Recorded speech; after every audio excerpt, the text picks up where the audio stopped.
I think for big goals, it's critical to be able to set that big goal and then come back down in abstraction and say, what does that look like on a day-to-day basis? And then every day just execute. What's up, guys? And welcome back to another episode of the Study With Me series. A series that has now become a weekly occurrence because I found that it has actually benefited me a lot, and mainly in two ways. The first kind of facet or way that it has benefited me is not only some extra editing practice, extra practice speaking to the camera, which as kind of a fresher face to the art of videography is great practice to have. But the second area that I feel like has benefited me doing these videos is kind of being able to speak my mind, speak about things that I am using to motivate me at the moment. You know, my life's pretty hectic, but success comes through having certain seasons where you are very busy and then certain seasons where you are maybe a bit lighter on. Now, that's not the key to the most balanced life, but I feel like in some seasons you're just going to be busier because you've got more going on. And someone's ability to take those busier seasons and push through them will allow them to enjoy the slower seasons where they can relax a bit more. But what I kind of wanted to relay before I get into my study today is the process of goal setting. I think everyone gets wound up in these big audacious goals, but especially being just fresh off those New Year's resolutions that everyone gets so caught up in. What I think setting that big goal neglects is the day-to-day struggle that it actually takes to get to that big goal in the end. And that is something that over the years I've struggled with, because at the start of the year I've set these goals and not being able to drill back down to the day-to-day tasks that will compound over time. Kind of like compound interest, right? You invest now and then over time your compound interest will compound until when you retire you'll have a big nest egg to come back to. I think for big goals it's critical to be able to set that big goal and then come back down in abstraction and say, what does that look like on a day-to-day basis? And then every day just execute. So being able to go short sprints, say a week of doing weekly daily stuff, at the end of the week reflect, okay, has this moved me in the right direction? Yes, great, no, okay, what can I adjust? Because that will overall increase your trajectory to the goal. But if you don't do those weekly reviews, you may be trending this way, and if you don't correct yourself, you'll go that way and you'll miss it by a lot. So in that mind, I think being able to set those daily tasks and weekly review is also an incredible technique for goal setting. Also, what I wanted to highlight is the concept of reward versus effort in terms of both leading and lagging indicators. For example, let's look at the health and fitness industry. A lot of people's big audacious goals in the health and fitness kind of sector is, I want to lose X amount of weight. But what most people find on their way to get there is that you're not losing weight every day. By focusing on weight loss as their key metric, if they will, they're not achieving that every day. Even if they do go to the gym every day, they're not achieving that. That is a prime example of using what we call a lagging indicator as a leading indicator, because weight loss comes as a result of hard work in terms of both exercise and diet. The correct method in my experience is to use a correct leading indicator. So dialing back to that, what daily tasks will allow me to achieve my big goal of, say, losing 40 kilos? Essentially it comes down to two things in health and fitness. It will come down to, are you exercising regularly and are you sticking to your eating plan? If you do those two things, or what we call leading indicators, if you do those two things every day, it is more likely that a week later, your lagging indicator, which will be weight loss, you will lose weight. But the absolute key here is you've got to grade yourself on your personal inputs, not on the output. The output is the weight loss. The input is your daily effort to eat healthy and exercise. That's the absolute key. And bringing that back to study, the inputs are sitting down like we do every week, every night, doing those extra few hours. Those are your leading inputs because we can do that every day. It's in our control to do that every day. And then when we get to our next test and get our result back, and it is a HD, 88 out of 100, that's our lagging indicator, because that shows us, okay, all of the study that we put in, that has given us a good result. I feel that's something people get mixed around the wrong way. And I had someone ask me the other day, you know, I'm going to the gym every day and I'm not losing weight. Am I doing something wrong? Like, I'm very discouraged. And it's just like, no, you're going to the gym consistently. You're eating and sticking to your meal plan consistently. It is absolutely unreasonable over an extended time period that if you stick to those inputs consistently, you will not lose weight. And this goes back to exactly the concept of delayed gratification, meaning how long can I put those inputs in until I can expect an output or expect a reward. And that is the absolute key in today's society. The longer you can put in the work without expecting a reward, the bigger reward that will be. And it's just like Gary V's jab, jab, right hook.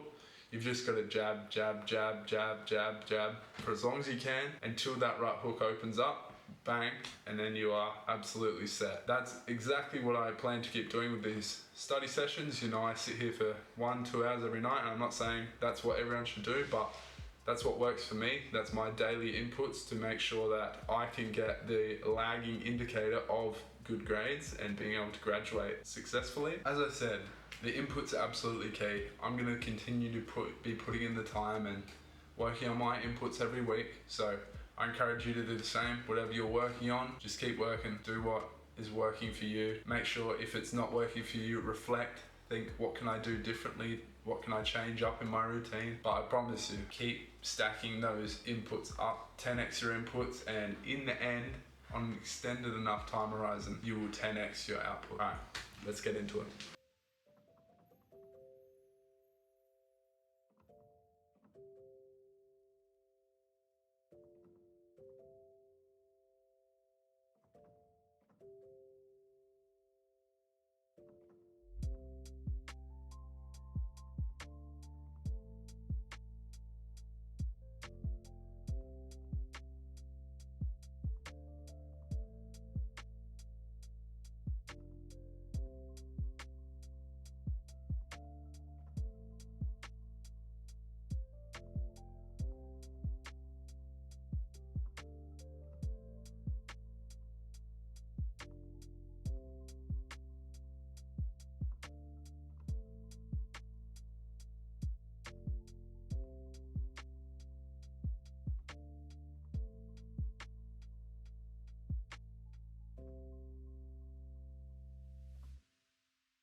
yeah, so although that was only 10-15 minutes for you guys, that was an hour and a bit for me. So I hope you got done what you wanted to get done.